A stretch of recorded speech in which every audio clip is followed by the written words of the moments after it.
Assalamualaikum warahmatullahi wabarakatuh. Selamat sore pemirsa cerdas TVRI Sumsel dimanapun berada. Berjumpa kembali dengan saya Grace Sally, Sarjana Hukum Magister Hukum, host pada Bincang Hukum TVRI Sumsel. Pemirsa, di Pengadilan Agama Sumatera Selatan sudah tercatat pada saat ini angka perceraian lebih dari 2.000 pemohon yang mengajukan perceraian. Angka ini cukup signifikan dan menjadi fenomena tersendiri yang pada akhirnya menimbulkan pertanyaan, ada apa dan mengapa angka perceraian ini sangat tinggi. Dengan adanya perceraian ini juga menimbulkan efek-efek yang negatif baik untuk pemohonnya ataupun dari anak-anak, bahkan pengaturan tentang harta bersama. Pemirsa, untuk membahas lebih lanjut terkait dengan angka perceraian sangat signifikan di Sumatera Selatan, TVRI Sumatera Selatan telah mengundang narasumber yaitu Ibu Dr. Sri Turatniati yang akan membahas lebih banyak sesuai dengan disertasi yang telah diangkat beliau terkait dengan tingginya angka perceraian di Pengadilan Agama Sumatera Selatan. Ibu, selamat sore. Ini sebetulnya pembicaraan yang sangat hangat sekarang ini terkait dengan angka perceraian yang signifikan dan luar biasa, sehingga kita perlu mengangkatnya menjadi topik yang cukup kompeten, begitu ya Ibu ya. Sebelum kami bincang-bincang ini, Ibu silahkan bercerita sedikit tentang disertasi yang Ibu angkat supaya nanti pemirsa bisa paham apa yang menjadi topik penelitian Ibu. Baik Ibu. Ya, baik, terima kasih. Kita panggil Mbak Grace saja ya. Oke. Ya. Assalamualaikum warahmatullahi wabarakatuh. Terima kasih Mbak Grace atas kesempatannya. Iya. Bahwa setelah dikasih tahu oleh Mbak Grace, oh ini memang ini adalah bukan hal yang baru gitu. Baik. Karena informasi di mana tingginya angka perceraian di Kota Palembang memang udah lama gitu Iya, ya. iya. Nah, untuk penelitian memang saya sudah mengawali dari beberapa tahun Mbak ya. Oke.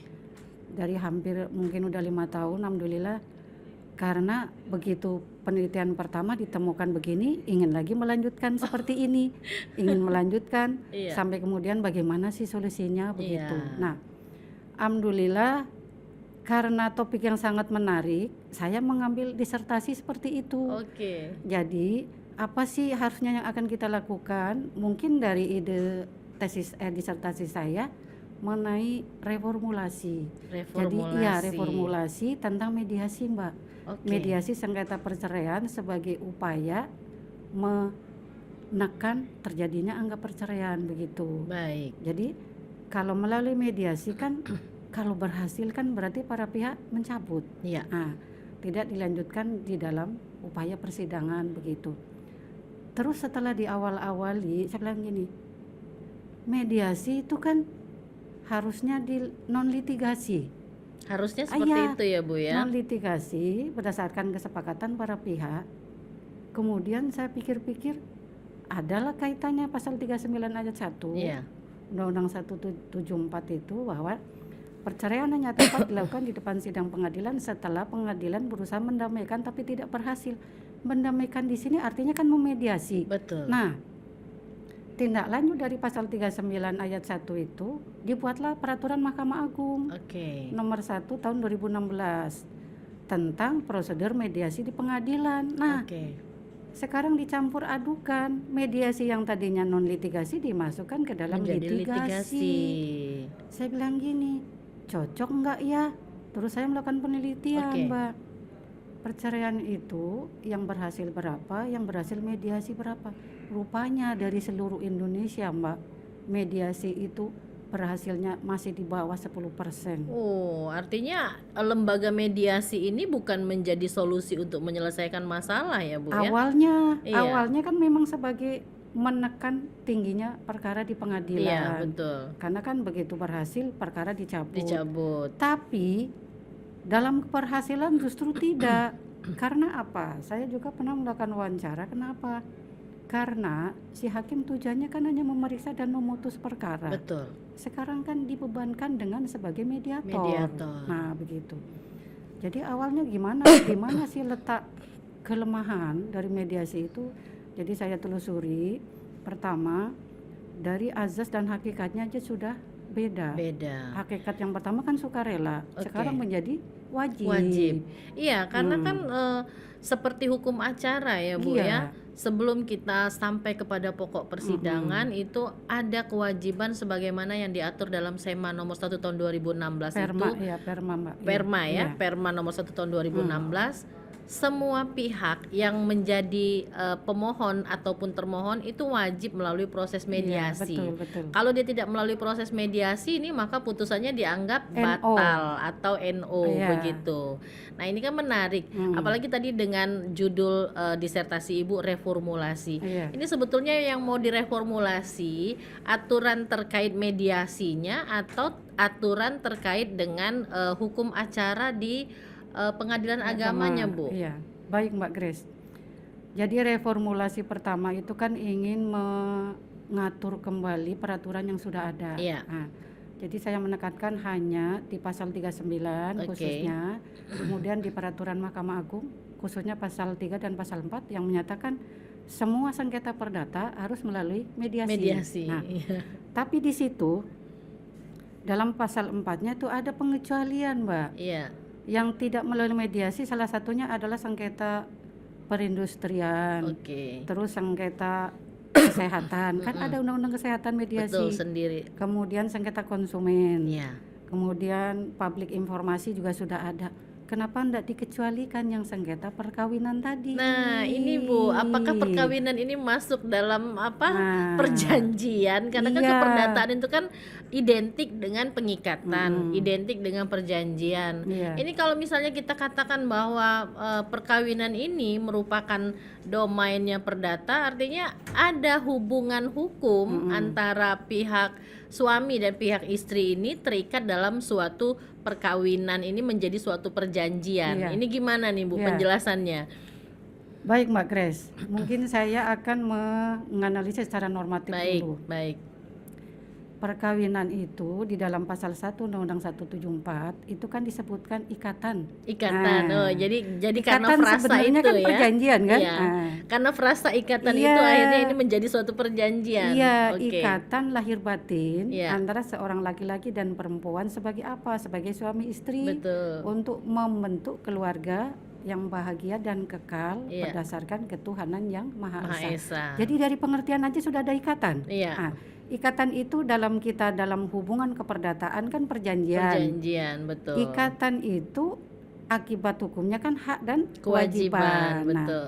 itu dari analisis dalam pengertian perkawinan. Oke. Kemudian yang kedua, tujuannya apa sih perkawinan? Iya, Mewujudkan keluarga rumah tangga yang bahagia dan kekal.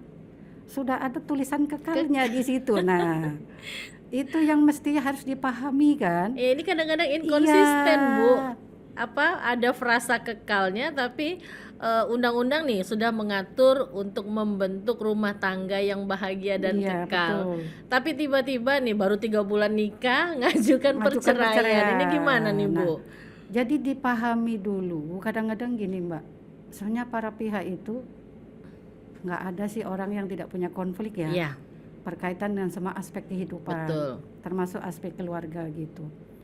Kadang-kadang para pihak tidak memahami Mbak konflik yang terjadi dalam rumah tangga. Dia egonya sendiri Iya, bahwa konflik itu adalah harus dimenangkan oleh masing-masing individu. iya, Tidak ada titik temu untuk dapat memperbaiki. iya. Itu yang awal mulanya ada konflik dalam rumah tangga. Oke. Jadi meskipun tujuannya kekal, tidak sedikit pasangan yang putus di tengah jalan. Iya, Kadang-kadang 1 bulan aja udah cerai, udah cerai. 2 bulan udah cerai Iya, kayak gitu. Dan disampaikan itu Mbak di perkara, maksudnya di dalam pengadilan agama, iya. yang banyak melakukan perceraian itu usia produktif Mbak. Iya, di bawah usia 30 tahun Iya, bahkan kan? usia produktif. Ya mungkin yang di atas 50-60 juga ada Iya, gitu. Jadi usia produktif karena apa? Mereka mungkin konflik yang mereka alami itu tidak dipahami apakah itu akan menjadi penyebab untuk mengekalkan dari lembaga perkawinan, apa justru akan terjadi alasan terjadinya putusnya perkawinan Iya. begitu. Makanya kan ada azas di dalam undang-undang perkawinan itu, Mbak. Azasnya Oke. azas mempersulit perceraian. Perceraian. Kenapa azas mempersulit? Sekarang kalau tidak diatur seperti itu, orang menggampangkan kan, memudahkan dengan WA, dengan cara lisan begitu. Banyak Iya. yang beberapa yang pernah kami tangani, Mm-mm. klien yang kami tangani itu ada yang mengajukan perceraiannya hanya lewat WA Nah, seperti yang Ibu sampaikan tadi. Nah, ini apakah perceraian yang disampaikan hanya secara lewat lisan, WA? iya. Kalau lisan sih kan dia harus ketemu muka ya, Bu ya. Kalau Tapi lewat melalui media media sosial, sosial iya. ini dampak hukumnya seperti apa Iya. dan kepastian hukumnya bagaimana, Iya. Bu? Baik Mbak Kres, kita kan negara hukum Mbak ya, Iya, pasal 1 ayat 3 Undang-Undang Dasar 45. Oke. Jadi semua kehidupan warga negara Indonesia, bukan warga negara saja, lembaga-lembaga negara, itu kan diatur oleh hukum. betul. Salah satunya adalah perkawinan. Iya, Itu aneh Mbak, kenapa aneh? Perkawinan kan privat. privat. Ah. Betul. Tapi Jadi negara masuk negara domain ikut privat campur, gitu. iya. Karena apa itu? Iya, Karena tugas negara memberikan perlindungan hukum kepada warga negaranya. Baik, ya. Iya. Itu terutama diatur dalam pembukaan ya. iya, Alinea keempat. Itu yang pertama, Mbak. Kemudian yang kedua, perkawinan dan perceraian itu kan perbuatan hukum. betul. Jadi untuk melakukan perkawinan perceraian harus sesuai dengan ketentuan-ketentuan aturan hukum. Iya. Nah, pertama, kalau perkawinan sudah tahu mungkin syarat sahnya kan, Iya. pasal 2 ayat 1, pasal 2 ayat 2. Kemudian kita analisis ke putusnya perkawinan. Oke. Putusnya perkawinan pasal 38, Mbak ya, Undang-Undang Perkawinan, karena ada 3 hal. Iya, 1, karena kematian, oke. perceraian dan putusan pengadilan. Iya. Nah, kemudian bagaimana sih cara mengakhiri putusnya perkawinan Iya. yang disebabkan oleh perceraian? Itu ada diatur dalam pasal 39 ayat 1 Undang-Undang Perkawinan bahwa perceraian hanya dapat dilakukan di depan sidang pengadilan setelah pengadilan yang bersangkutan tidak dapat mendamaikan. Oke. Ayat 2-nya, Mbak, untuk adanya perceraian harus cukup ada alasan bahwa suami istri tidak dapat hidup rukun kembali. Iya, Nah, itu yang harus dicermati. Kemudian secara normatif lagi pasal 19 PP 975, pasal 116 kompilasi hukum Islam. baik. Alasan dari perceraian itu ada 5 tadi, Mbak. Saya bilang 1, jika salah satu pihak melakukan zina, pemabok, pemadat. Iya, Yang kedua, jika salah satu pihak meninggalkan pihak lain selama 2 tahun berturut-turut tanpa ada kabar dan tidak ada kewajiban memberikan nafkah. Yang ketiga, jika salah satu pihak mendapat hukuman paling lama minimal 5 5 tahun. Iya. Yang berikutnya, salah satu pihak melakukan kekejaman atau penganiayaan. Salah satu pihak mendapat cacat badan atau penyakit yang tidak dapat disembuhkan. Nah, yang terakhir, Iya. adanya perselisihan dan pertengkaran yang terjadi secara terus-menerus dan tidak memungkinkan suami istri dapat hidup rukun kembali. Nah, ini Ini yang menjadi sumber masalahnya ini nih, Bu. Yang selalu menjadi alasan untuk mengajukan perceraian ini yang poin terakhir ini. Yang poin terakhir Betul. sangat luas kan, nggak ada batasannya. Betul, ya. Orang bertengkar itu sebabnya kan kompleks, Mbak. Betul. Mungkin alasan ekonomi. Iya. Yang kedua mungkin karena adanya pihak ketiga. Iya. Nah, sekarang Apa kan, istilahnya nih sekarang Nah. nih? Pil dan will. nah, Oke. terus karena sekarang komunikasi kan mudah, Mbak. Betul. Media sosial. Iya. Mungkin yang tadinya tidak ketemu jadi ketemu. Betul, gitu kan, iya. memudahkan orang berkomunikasi. Betul. Yang ketiga mungkin adanya KDRT kali. Kemudian mungkin yang terakhir tadi mungkin karena apa? Adanya hubungan yang memang sudah lama tidak harmonis. Iya. Kemungkinan. Nah, itu kan penyebabnya banyak yang poin terakhir itu. Nah, kalau salah satunya sudah terpenuhi boleh, Mbak, secara normatif diajukan gugatan ke pengadilan. Itu secara normatifnya kalau akan melakukan perceraian. Iya. Gitu. Jadi yang ditanyakan Mbak Grace tadi, kalau hanya dilakukan melalui media sosial itu belum sah, Mbak. Oke. Bahkan maaf mungkin bagi agama Islam kan ada hak suami Iya, menjatuhkan talak. betul. Itu pun belum sah secara hukum. Nah, ini Karena kadang-kadang kan iya, menjadi perdebatan, Bu ya. mm-mm, Kadang kan mungkin dari pihak kaum agama mm-mm, mengatakan bahwa kalau sudah ada kata talak atau ucapan talak, maka seketika jatuh talaknya kepada si iya, istri. iya, Tetapi kalau kita kembali lagi kepada Undang-Undang Nomor 1 Tahun 74 dan kompilasi hukum Islam, iya, mekanisme untuk mengajukan perceraian atau putusnya suatu perkawinan itu sudah sedemikian rupa diatur, iya, tidak betul, bisa suka-suka kita iya, hari ini suka kita lamar orang, besok nggak mm-mm, suka kita tinggal iya, talak orang gitu kan. iya, Nah, ini Bu mungkin yang perlu kita sampaikan juga mm, kepada masyarakat iya, supaya kaum perempuan ini lebih memahami betul, haknya dan lebih terlindungi oleh aturan-aturan iya, yang sudah dibuat oleh negara betul, sehingga mengurangi resiko keterlantaran anak betul, begitu, Bu. iya. Baik Mbak Grace. Jadi tadi mengulang bagaimana akibatnya perceraian yang dilakukan lewat media Iya, sosial tadi. Bahkan secara agama Islam, hak menjatuhkan talak itu ada pada suami. iya, Itu kalau kita lihat dari sisi hukum, Mbak ya. betul. Jatuhnya talak, Mbak, itu belum menyebabkan putusnya perkawinan Iya, secara hukum. Karena kita mengkritisi secara normatif. iya, Kembali ke pasal 39 ayat 1 sudah jelas. Jadi perceraian hanya dapat dilakukan di depan sidang pengadilan. pengadilan. Meskipun sudah dijatuhkan misalnya, itu harus diproses lewat pengadilan. Boleh. Perceraian kan ada dua jenis, Mbak ya. Iya, Ada cerai talak, ada cerai gugat. gugat. Cerai talak itu yang diajukan oleh pihak suami, Iya, dan yang cerai gugat diajukan oleh pihak istri. istri. Dan Mbak Grace tahu nggak berapa perkara yang ada di pengadilan agama yang mendominasi adalah cerai gugat? Nah, ini juga ini Bu. Ini sebetulnya Iya, menjadi fenomena ya. Kayaknya ini para mengapa lah, iya, perempuan-perempuan ini lebih memilih berani. menjadi perempuan independen begitu. Ini yang mungkin perlu kita cermati Iya, dan perlu kita analisa. Sebetulnya apa sih yang menyebabkan tingginya angka perceraian, dan perceraian ini pada umumnya dilakukan oleh para iya, perempuan begitu.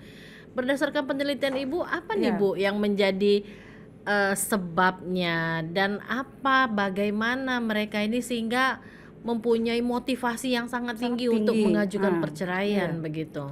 Baik Mbak Grace, ini topik yang sangat menarik sekali Iya, ya.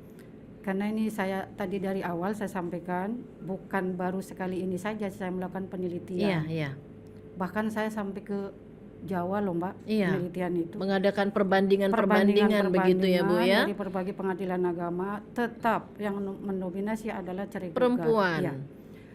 Pertama, karena apa Mbak?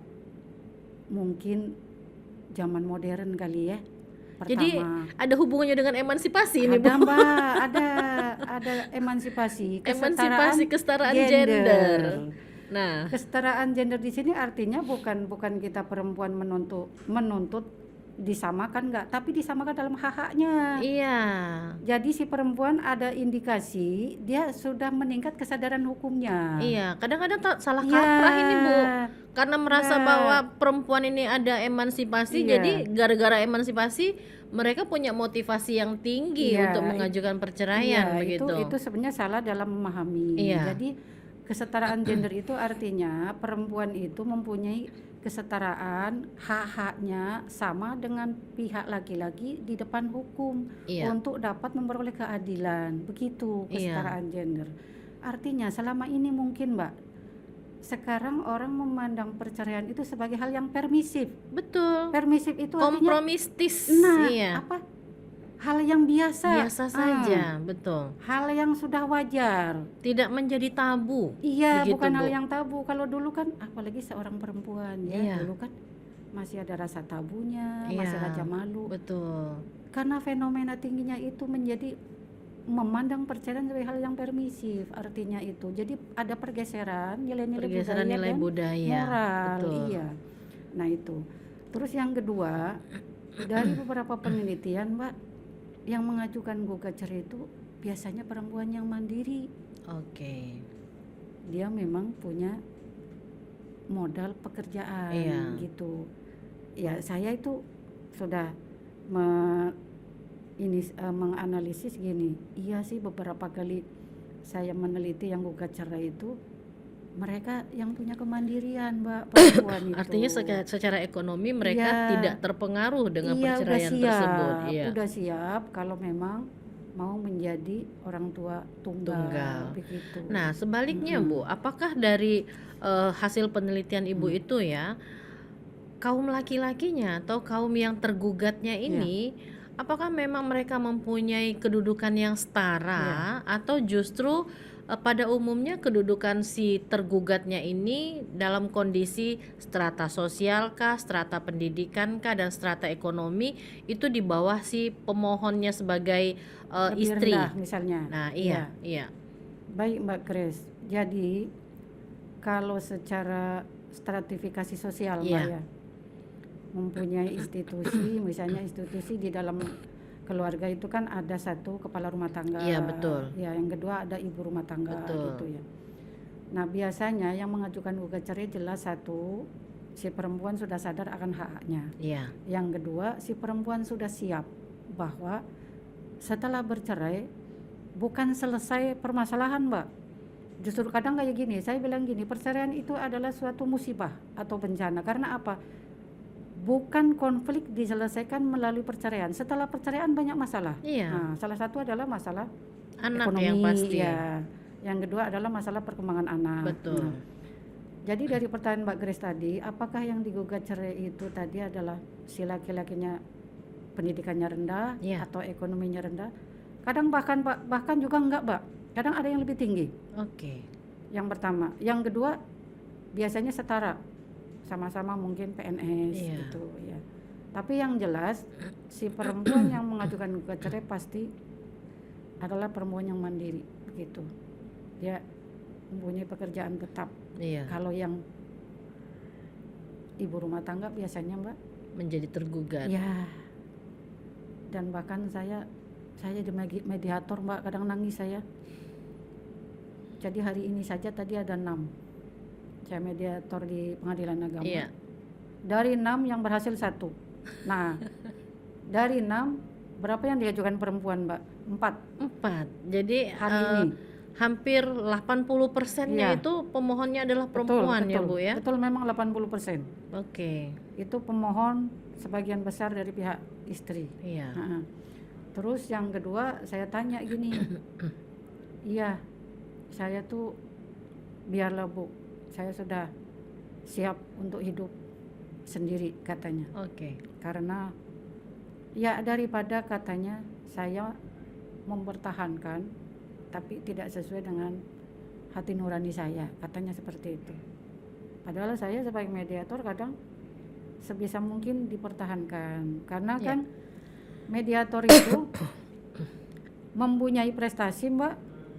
Kalau banyak menyatukan, yang menyatukan ya, bukan banyak memisahkan gitu. Bukan. Iya. Jadi begitu, jadi prinsip saya seperti itu. Jadi bukan karena si laki-lakinya lebih rendah, enggak, Mbak. Biasanya titik beratnya adalah di perempuannya.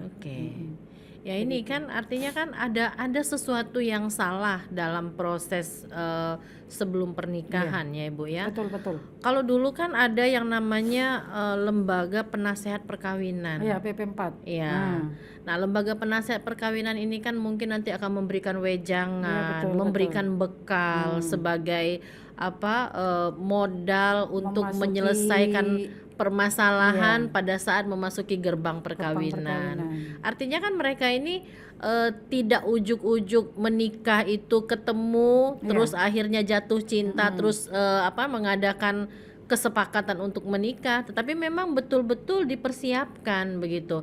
Nah, apakah fungsi lembaga perkawinan itu saat ini masih ada atau dinafikan atau justru tidak? Iya, gitu. Gimana ini Bu? Baik Mbak Grace, itu sebenarnya juga sama sebagai topik dari disertasi saya Iya, kemarin, dikaitkan dengan BP4, betul. Badan Persiapan Penasehat Pelestarian Iya, Perkawinan, ya. Jadi sekarang sebenarnya masih ada Mbak, tapi saya bilang tadi mati mati suri, suri. antara ada dan Tiada. tiada, Nah, ini ya. kenapa ini, Bu? Karena kan sebetulnya lembaga ini mempunyai peran penting Iya, mengantarkan orang untuk memasuki kehidupan betul, yang baru, betul. yang semula sendiri menjadi berdua gitu kan, yang semula tanggung jawab dengan diri sendiri menjadi tanggung jawab Iya, bersama. Ini apa yang salah, Bu? Apakah karena memang menurut sebagian masyarakat kita lembaga ini tidak mempunyai efektif dan iya betul, apa betul. namanya implikasi yang langsung atau Mm-mm. bagaimana Iya. sebetulnya, Bu? Baik Mbak Grace, BP4 itu ada di bawah Kementerian Agama. Iya, Ya. Sebaiknya misalnya ya, dulu waktu sebelum nikah, pasangan suami istri calon suami iya, istri itu dipanggil untuk dapat menerima informasi nasihat-nasihat berkaitan dengan perkawinan perkawinan, gitu. betul. Pertama, nah kalau itu hanya sebatas itu saja Mbak, udah selesai sudah. Oh, artinya tidak ada berkesinambungan Iya, tugasnya udah itu. selesai sudah. Jadi hanya sebagai batu loncatan Iya, bahwa boleh melangsungkan perkawinan setelah ada pemahaman atau ada pembekalan iya, dari PP4 tadi. betul. Pernah Mbak, saya juga pernah melakukan penelitian. Dulu kan ada wacana akan dilakukan sertifikat pranikah. Seharusnya Ada bisa seperti itu ya, Bu ya? menteri, saya lupa menterinya siapa. Itu ada Mbak wacana Iya, akan dibuat sertifikat pranikah. Jadi sebelum mendapatkan sertifikat itu, belum bisa melakukan calon pasangan suami pernikahan. istri belum boleh melangsungkan Iya, perkawinan. Tapi mungkin kendalanya gini, kenapa kok tidak direalisasikan? Itu kembali Mbak, karena sifat perkawinan kan privat. Masa iya, keinginan individu aja dihambat oleh negara seperti itu? iya. Bahkan kenapa banyak terjadi perceraian juga? Tadi tingginya perkawinan di bawah Usia. Nah, ini juga umur. menjadi fenomena ya, Bu ya. Iya, tingginya Kadang-kadang perkawinan di bawah kan umur. anak-anak yang memang sebelumnya belum siap untuk Iya, belum nikah, siap, ada yang betul. usia 15 tahun, ada Betul. yang usia 17 tahun, Iya, tapi mungkin karena apa pergaulan pergaulan, bebas daripada nanti mereka tidak hal-hal yang tidak hal-hal yang diinginkan. negatif, akhirnya terpaksa dinikahkan Iya, sampai harus dikeluarkan isbat nikah betul. begitu. Nah, ini Bu artinya sangat kompleks Iya, sebetulnya betul, betul. permasalahan ini kan. eh, Apa sih peran dari kita punya lembaga adat, kita punya pemerintahan Betul. daerah, begitu ya Bu ya. Bahkan kita punya yang namanya pemuka-pemuka Iya. agama. Ini bagaimana bentuk sinergitasnya untuk menekan Bentuk kontribusinya. iya, Iya. kontribusinya ini menekan tingginya angka Angka perceraian, perkawinan di iya. bawah umur dan angka perceraian, Perceraian, iya. begitu. Iya. Baik Mbak Grace, itu ada sangkut pautnya gini. Kemarin saya ingin mereformulasi Iya. pertama dan menemukan lembaga alternatif penyelesaian Penyelesaian sengketa sengketa, perkawinan. betul. Jadi disingkat lembaga alternatif LAPSP. Iya, Nah, jadi itu tidak tuh- semua perkawinan itu harus berakhir Iya, di pengadilan begitu itu ya, Bu ya. kenapa Mbak? Saya mempunyai ide seperti itu. Kita meneladani negara-negara Jepang dan Australia. Iya. Mereka sangat berhasil sekali. Nah, Mbak. ini cerita Bu, gimana Iya. nih supaya nanti kan masyarakat kita juga Iya. mungkin punya wawasan yang Betul, luas betul. gitu. Silakan Ibu. Nah, jadi sebenarnya ini kesempatan baik. Saya Iya. tuh ingin sebetulnya mengeksplor pertama, yang kedua, bolehlah ide dari disertasi saya bisa terwujud Iya, di negara Indonesia. Karena tujuannya jelas ingin menyelamatkan lembaga perkawinan, Iya. betul. Jadi belajar Mbak dengan negara Jepang dan Australia Mbak, mereka mediasi perkawinan sangat berhasil Mbak. Oke. Karena di Jepang itu kan ada dua, ada yang disebut wakai dan ada yang disebut dengan wakai, dan ada itu kalau misalnya belum masuk ke pengadilan mereka harus melalui lembaga wakai. Oke, wakai. artinya Mm-mm. proses-proses Iya. ribut-ribut suami istri ini tidak Mm-mm. semua harus ke pengadilan, jadi Enggak. diselesaikan dulu oleh Mm-mm. lembaga di luar Mm-mm. pengadilan, mungkin begitu Mm-mm. ya Bu Iya, ya? iya itu namanya wakai itu di Oke, sana ada terus. Nah, kalau belum melalui lembaga wakai itu, pengadilan belum bisa. belum bisa Iya, menerima. belum bisa. Jadi memang diutamakan dulu mediasi di luar pengadilan. Oke, Dan si masyarakat itu budayanya sudah bagus, Mbak. Dia lebih senang dan menghindari penyelesaian di pengadilan. oke. Pertama satu, biayanya. Oh, jadi ada Ah, biaya itu Bu ya? biaya penyelesaian melalui pengadilan kan tinggi, Mbak, Oke, berat. Jadi iya. mereka lebih senang di luar pengadilan karena melalui lembaga mediasi wakai tadi tidak dipungut biaya sama sekali. Oh begitu. Iya, jadi sudah difasilitasi oleh Negara. pemerintah, oleh Artinya memang negara. negara hadir untuk menyelamatkan Betul. perkawinan begitu. Iya. Terus di Australia juga begitu. Oke, Di Australia itu ada lembaga itu yang disebut dengan apa? Ada pengadilan-pengadilan namanya pengadilan family Family ref itu. court Iya, gitu ya? family ref, family Iya, court itu. Ada pengadilan keluarga. Oke, Nah, itu tujuannya apa? Pertama adalah mengatasi konflik ada dalam perkawinan melalui mediasi di luar pengadilan. oke, Itu sangat bagus sekali dan tercapainya hampir 80%. oke. Itu. Nah, dari penelitian Ibu sendiri, apakah di negara-negara yang sekelas Jepang dan Australia itu angka perkawinan di bawah umur itu sama besarnya dengan negara kita, atau justru memang tidak terdapat pernikahan yang Yang di bawah umur ya. begitu? Baik Mbak Grace, kalau di Jepang dan di Australia mungkin saya tidak sejauh itu Iya. ya tentang perkawinan di bawah umur, tapi saya hanya mengkritisi tentang kenapa sih keberhasilan mediasi di luar pengadilan itu sangat tinggi. Saya mengkritisi seperti itu saja. Oke. Karena pertama, dia mempunyai lembaga mediasi sengketa perkawinan tersendiri. Dan itu memang menjadi lembaga negara yang dibentuk berdasarkan Betul. undang-undang Iya, mereka, begitu. secara resmi, secara Iya. legalitas. Bukan menjadi lembaga ad hoc ya, Bu ya? Bukan. Oke. Yang kedua, untuk semuanya fasilitas dan biaya emang sudah ditanggung oleh negara. Begitu. Terus budaya hukumnya. Oke. Budaya hukum si masyarakat itu lebih senang kalau dia menyelesaikan melalui lembaga di luar pengadilan dan sebisa mungkin menghindari. Ya, Pengadilan. karena pengadilan biayanya nggak cukup sedikit. Iya. Apalagi kalau pakai pengacara. Nah, begitu. Nah, itu bagaimana seandainya bisa diterapkan di Indonesia, makanya saya mempunyai ide Indonesia sebaiknya dibentuk lembaga alternatif penyelesaian sengketa perkawinan. Jadi terpisah dari Perma 1 2016 Ya, tadi. artinya mediasinya itu Iya. bukan di dalam pengadilan, Bukan. tetapi ada di lembaga di luar Di pengadilan, luar pengadilan tadi, begitu. khusus sengketa perkawinan. Perkawinan. Jadi sengketa perkawinan kan bukan hanya perceraian aja Mbak ya. Iya. Mungkin sengketa hak asuh anak Iya. atau sengketa harta bersama Iya. gitu. Termasuk mungkin waris, Bu ya. Boleh Iya. sengketa waris yaitu Iya. masuk di dalam lembaga alternatif penyelesaian sengketa perkawinan. Nah, kemarin saya kritisi di bawah lembaga di bawah kementerian apa? Kalau saya mengusulkan di bawah Kementerian Agama. Iya. Karena apa? Orang lebih senang menyelesaikan berdasarkan prinsip agama. Iya. Begitu. Nah, ini kan kalau kita bicara di bawah Kementerian Agama Iya. ya. Sedangkan kita tahu bahwa pengadilan agama Betul. itu hanya untuk warga negara yang beragama Islam, Islam. karena dia pengadilan khusus. Iya. Untuk warga negara yang Non-Islam. non-Islam, WNI kita tapi dia Iya. non-Islam, kan ini kan masih balik ke pengadilan Betul, umum. Apakah nanti lembaga yang Ibu usulkan ini juga menjadi salah satu Iya. alternatif penyelesaian sengketa keluarga mereka, atau ini hanya diperuntukkan bagi yang beragama Islam Iya. saja? Sangat bagus pertanyaannya dan itu ditanya pada saat sidang kemarin. Jadi saya udah jadi tim penguji nih, Iya. Bu.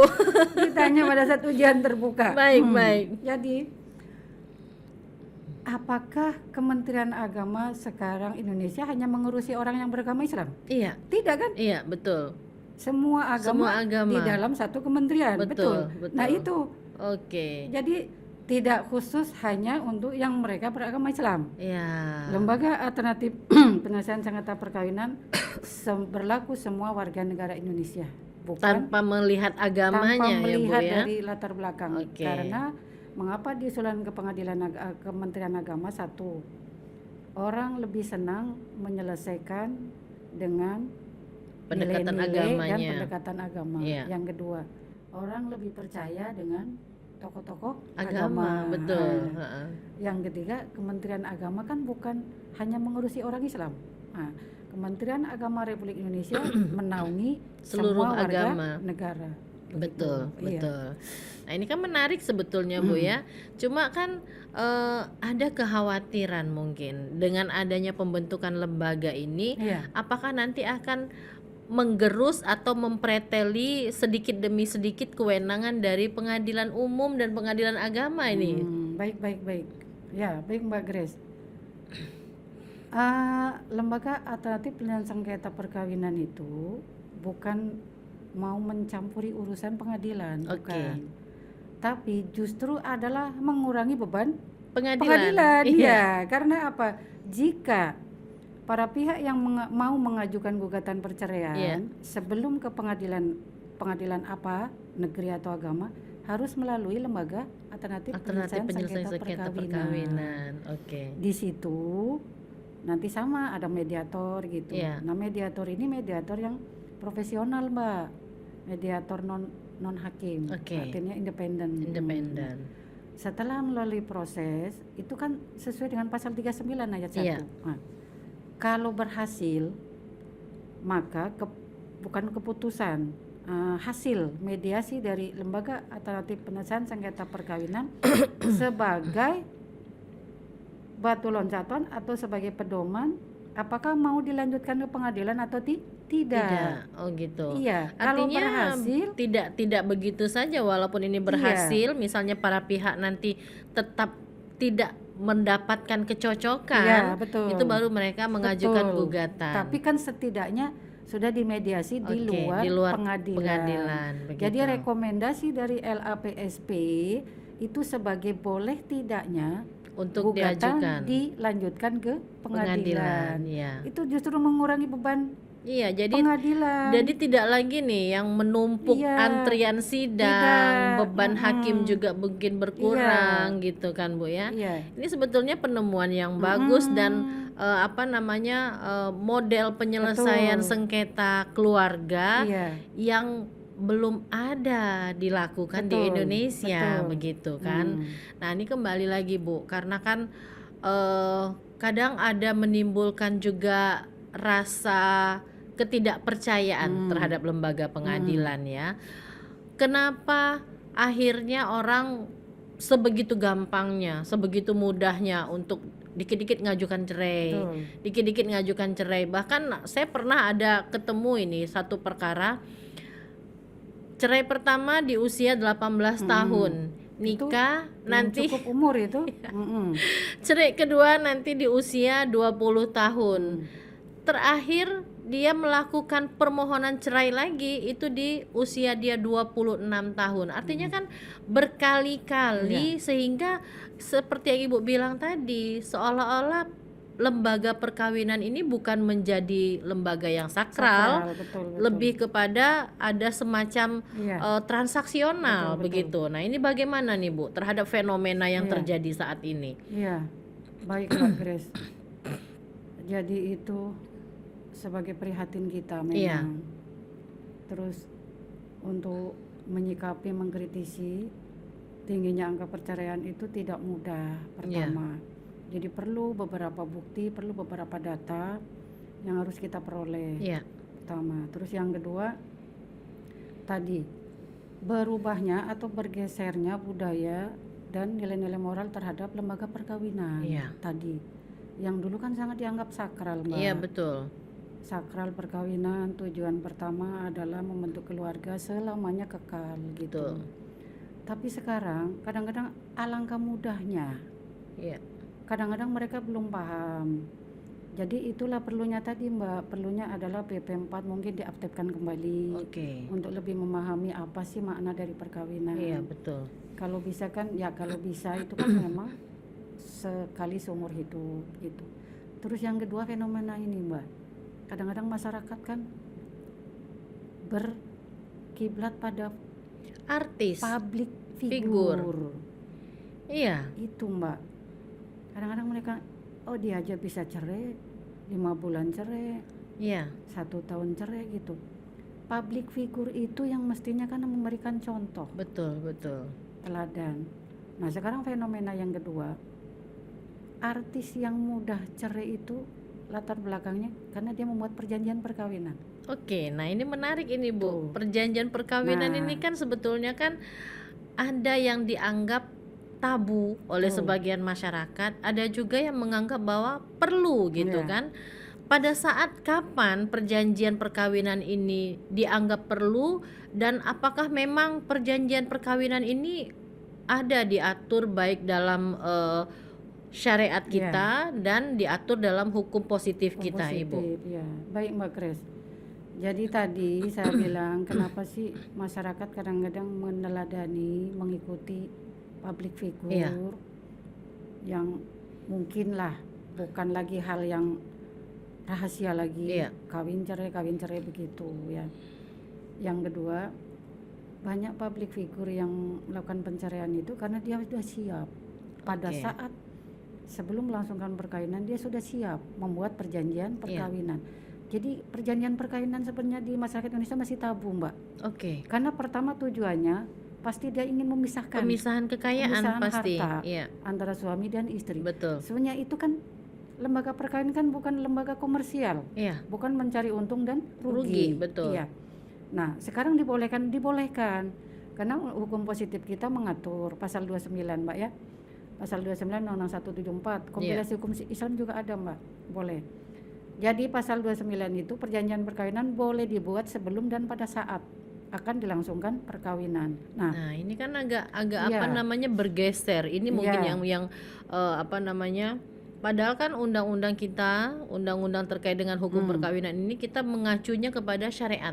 Betul, Syariat Islam. syariat Islam. Ini yang menjadi pertanyaan juga, apakah di dalam syariat Islam itu kita juga mengenal pemisahan harta baik sebelum perkawinan ataupun setelah perkawinan, Iya. atau sedang dalam perkawinan, Iya. begitu Bu? Dalam hukum Islam ya. Iya. Kompilasi hukum Islam juga mengatur adanya perjanjian kawin. Kalau yang diuji material tadi, Mbak, pasal 29 diuji material oleh putusan MK. Oke. Putusan nomor 69 tahun 2015. Itu merubah makna, merubah norma dan merubah apa sih itu perjanjian perkawinan. Oke. Karena boleh dibuat sepanjang dalam ikatan perkawinan. Jadi dalam ikatan perkawinan berapa tahun pun Iya. boleh sih pihak suami istri tiba-tiba membuat perjanjian Perjanjian perkawinan. Boleh. perkawinan. Nah, ini kan Iya. berkaitan dengan akhirnya hak dan kewajiban. Betul. Seperti yang kita bilang tadi Bu ya. Ada hak dan kewajiban. Hak suami menafkahi dan kewajiban istri Betul. adalah menjaga harta Iya. suami. Kalau terjadi pemisahan seperti ini artinya kan nafsi-nafsi. Betul. Seolah-olah memang mereka ini menikah ini tujuannya tidak lagi menjadi hidup bahagia dan Bukan. kekal, tetapi ada Untung semacam rugi. apa namanya persaingan, Iya. begitu kan, berkaitan dengan untung dan rugi. Betul. Dan berkaitan juga dengan rivalitas. Betul. Ini bagaimana Bu? Bagaimana mau membentuk bahagia dan kekal sementara di dalam rumah tangga itu sendiri ada rivalitas Iya. seperti itu. Baik Mbak Grace, itu dalam pasal 29 kemungkinan dilakukan perjanjian perkawinan. Kemudian diatur dalam pasal 35 harta bersama. Harta Nah, bersama. di dalam pasal itu sebenarnya enggak Inkonsisten. sinkron. Iya. Ya, inkonsisten. Harusnya dibuat harta bersama dulu baru dibuat perjanjian perkawinan itu. Jadi dalam pasal itu. Nah, sekarang perjanjian perkawinan itu diperluas mananya selagi para pihak setuju. Jadi harus Oke. membuat perjanjian, Persetujuan dulu, persetujuan, ya. kesepakatan. Tiba-tiba misalnya kita ada orang berumah tangga sudah jalan 10 tahun. Iya. Tiba-tiba mau membuat perjanjian perkawinan, boleh sekarang. Asalkan terdaftar di kantor pencatat perkawinan. Jadi Oke. harus dibuat akta notaris, Mbak. Akta notaris perjanjian perkawinan didaftarkan di kantor pencatat perkawinan. Nah, ini kan iya. berkaitan dengan harta bersamanya ini Betul. bagaimana Ibu? Nah, kalau misalnya si A si B sudah menikah, sudah jalan 10 tahun, Iya. tidak ada perjanjian perkawinan, kan terjadi harta bersama Betul. A dan B. Kemudian tiba-tiba ke usia perkawinan 11 tahun dia membuat perjanjian perkawinan. Iya. Jadi kapan perjanjian perkawinan mengikat? Setelah perjanjian Setelah dibuat. dibuat perjanjian perkawinan itu mengikat. Jadi Oke. harta sebelum perjanjian perkawinan dibuat masih sebagai harta bersama. gitu. Jadi sudah perjanjian perkawinan baru terpisah menjadi harta masing-masing. Ini Begitu. motivasinya, Bu. Motivasinya membentuk perjanjian pranikah Perkawinan, atau iya. perjanjian setelah perkawinan ini, motivasinya apa ini? Apakah karena memang ada sesuatu hal yang harus disembunyikan dengan pasangan atau bagaimana? Karena inkonsisten loh, Bu. Betul. Keinginan untuk hidup bersama, kekal dan bahagia ini, tetapi di satu sisi memisahkan harta. Jadi bagaimana ini bentuk kerjasamanya antara suami dan istri dalam lembaga rumah tangga begitu? Baik, Mbak Grace, memang itu menjadi bahan pemikiran kita. Iya. Ya. Jadi akibat hukum dari perkawinan kan ada 3, Mbak. Iya. Satu, terhadap hak dan kewajiban suami istri. Betul. Hak dan kewajiban orang tua terhadap anak. Dan terhadap harta bersama. Itu kan sudah diatur dalam undang-undang, namanya perikatan. Gitu. Apakah boleh kita membuat perjanjian di luar itu? Sepanjang undang-undang mengatur dibolehkan. Jadi seandainya ada pemikiran tiba-tiba si istri meragukan pihak suami, misalnya, kok harta kita kok banyak digunakan ke hal-hal yang tidak baik. Betul. Misalnya, kalau memang sepanjang itu perbuatan si suami atau mungkin istri akan merugikan dari lembaga perkawinan atau rumah tangga, boleh-boleh saja dia mengajukan perjanjian perkawinan, asalkan memang tujuannya untuk kebaikan. Bukan kemudaratan. Begitu. Jadi sepanjang perjanjian perkawinan disetujui, kita kembali ke sahnya perkawinan, sahnya perjanjian. Kalau memang ada kesepakatan, berarti kan udah mengikat, Mbak. Iya, betul. Kalau seandainya pihak istri yang menghendaki perjanjian kawin, suami tidak, maka itu tidak bisa terjadi. Iya, nggak bisa, karena harus ada kesepakatan. Iya. Kalau ada pemaksaan, berarti kan tidak sah perjanjian perkawinan itu. Betul. Nah, begitu. Jadi tergantung pada komitmen masing-masing ya suami maupun istri gitu. Ya ini berkaitan dengan putusan MK ini, Bu. Karena tadi kan banyak sekali nih kita bicara ada beberapa judicial review, baik itu dari undang-undang perkawinannya maupun dari kompilasi hukum Islamnya sendiri kan. Mungkin Ibu juga pernah tahu ada yang namanya judicial review dari frasa pernikahan yang sah. Sehingga berimplikasi terhadap anak yang dihasilkan akibat perkawinan yang tidak dicatatkan. Nah, ini ada case yang memang sebetulnya agak unik menurut saya, Bu ya. Tidak ada perkawinan tetapi ada hubungan biologis betul. sehingga mereka dalam tanda kutip melakukan hubungan di luar ikatan yang sah, melahirkan keturunan. Nah, ini posisi anaknya ini bagaimana dan hak anak terhadap ayah biologisnya ini seperti apa? Apakah mungkin nanti si anak ini dicatatkan nama bapaknya atau nama ayah biologisnya ini di belakang namanya atau bagaimana nih, Bu? Karena kan sangat kompleks sekali ternyata lembaga perkawinan ini begitu. Ya, baik Mbak Grace. Itu tadi saya sampaikan, sebenarnya lembaga perkawinan itu kenapa harus disahkan? Karena kan akibat hukumnya, Mbak. Betul. Akibat hukumnya salah satunya adalah jika sudah mempunyai keturunan. Berkaitan dengan status kan? Status dari anak yang dilahirkan. Kita menekankan kepada syarat sahnya perjanjian. Syarat sahnya perjanjian. Pasal 2 ayat 1 Undang-Undang 174 itu syarat sah pertama, perkawinan adalah sah jika dilakukan menurut hukum agama masing-masing pihak. Jadi agama masing-masing pihak bukan agama masing-masing gitu. Nanti orangnya agama masing-masing. Si laki-laki satunya Islam, yang satunya non-Muslim. Nah, gitu. Bukan agama masing-masing, tapi masing-masing agama. Masing-masing agama itu artinya siapa sih yang akan melaksanakan perkawinan? Kalau dia menganut agama Islam, silahkan, terpenuhinya syarat-syarat agama Islam. Islam. Begitu juga non Islam. Iya. Nah, sudah terpenuhi syarat-syarat agama, Mbak, bukan selesai. Iya. Itu yang biasanya terkenal, biarlah sudah menikah secara agama, Iya, betul. saya sudah aman. Iya. Belum, Mbak, itu karena kita kan negara hukum. Balik Betul, lagi, iya. yang berlaku di kita bukan hukum agama, tapi hukum negara. Positif, hukum Maka positif. dikuatkan pasal 2 ayat 2. Oke. Setiap perkawinan harus dilakukan pencatatan. Nah, ini pasal 2 ayat 1 dan 2, satu kesatuan syarat sahnya perkawinan. Bukan hanya ayat 1 saja.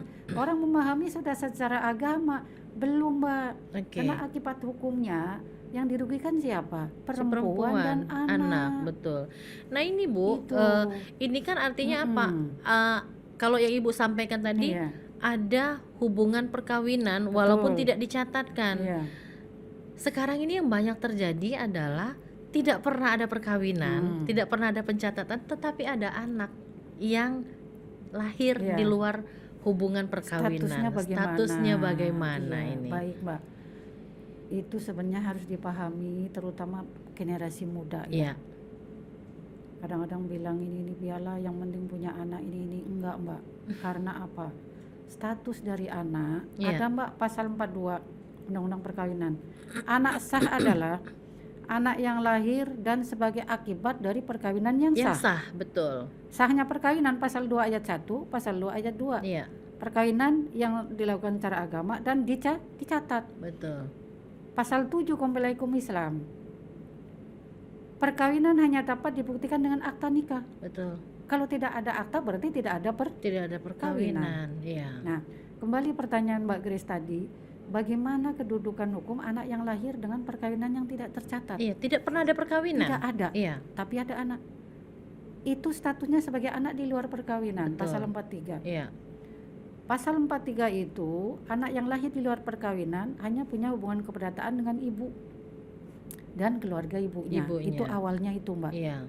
Tapi ada yang protes waktu itu. Iya, makanya saya bilang tadi ada putusan judicial Mahkamah review. Konstitusi gitu. Putusan Mahkamah Konstitusi itu Iya. judicial review pasal 43. Itu ada terkenal di putusan 45 2010. Nah, itu menyebutkan setelah ada judicial review bilang gini, anak yang lahir di luar perkawinan punya hubungan perdata dengan ibu dan ibu kandungnya dan keluarga si ibunya masih koma, Mbak, Iya, dengan ayah atau biologisnya. dengan ayahnya secara biologis. Iya. Itu, Mbak. Tapi saya juga pernah melakukan penelitian Iya, itu. iya. Saya bilang gini, tapi saya melakukan penelitian di wilayah pengadilan agama. Baik. Saya tanya ke hakim gini, Pak Hakim, emang betul pasal 43 itu sudah sesuai dengan putusan MK? Apakah Bapak Hakim menerapkan? Apa Mbak jawabnya? Saya hanya mengikuti sesuai dengan aturan.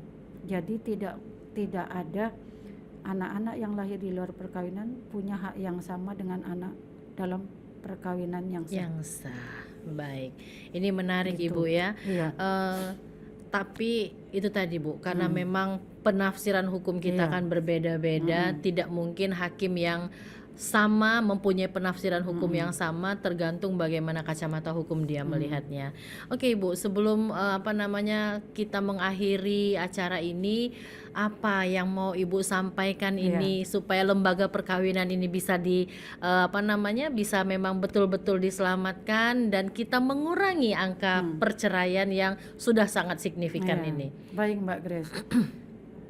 Pembicaraan kita sangat menarik. Kayaknya nggak cukup 1 Iya, jam. betul. Betul. Jadi mungkin nanti tadi ada koreksi putusan MK 46 Iya, yang baik. 2010 ya. Iya. Jadi tadi saya sampaikan Mbak, tingginya angka perceraian itu sebenarnya sebagai sinyal. Iya. Sinyal apa? Sinyal kepada pemerintah agar lebih serius lagi untuk menyelesaikan, mempertahankan dari ketahanan rumah tangga. Karena Baik. apa? Ketahanan rumah tangga itu adalah sendi tiangnya ketahanan nasional kan, Mbak? Negara, betul. Nasional bangsa. Iya. Oleh karena itu, bukan hanya si pemerintah mengurusi legalitas perkawinan saja, tapi juga berpikir bagaimana caranya melestarikan sebuah Lembaga lembaga betul. perkawinan. Melalui apa? Melalui regulasi tadi. Iya. Regulasi bahwa ada kewajiban untuk melestarikan perkawinan karena apa? Memberikan perlindungan hukum bagi para pihak khususnya masyarakat dan juga investasi masa depan bangsa kita kan Mbak. Betul. Coba dampaknya dari perceraian Mbak Mm-mm. itu kan ke anak. Baik, iya. Jadi kemana? Anak-anak bukan sih semuanya ya. Ah, Anak-anak yang lahir dari keluarga yang broken home, iya, bagaimana lah nasibnya? baik. Ap- Iya, Dampak psikis, dampak mental. Kadang-kadang saya menghadapi banyak mahasiswa Mbak, Iya. mahasiswa yang telah atau bagaimana. iya. Betul. Betul, Mbak. Menarik sekali Ibu karena memang waktu kita sudah sangat terbatas dan Iya. sebetulnya pembicaraan ini masih sangat luas dan yang akan kita gali. Iya. Terima kasih atas apa yang sudah Ibu sampaikan dan semoga ini memberikan kontribusi yang positif dan menjadi informasi yang sangat berarti bagi Iya. masyarakat. Saya atas nama TVRI Sumatera Selatan mengakhiri bincang hukum pada sore hari ini. Wassalamualaikum warahmatullahi wabarakatuh. Waalaikumsalam.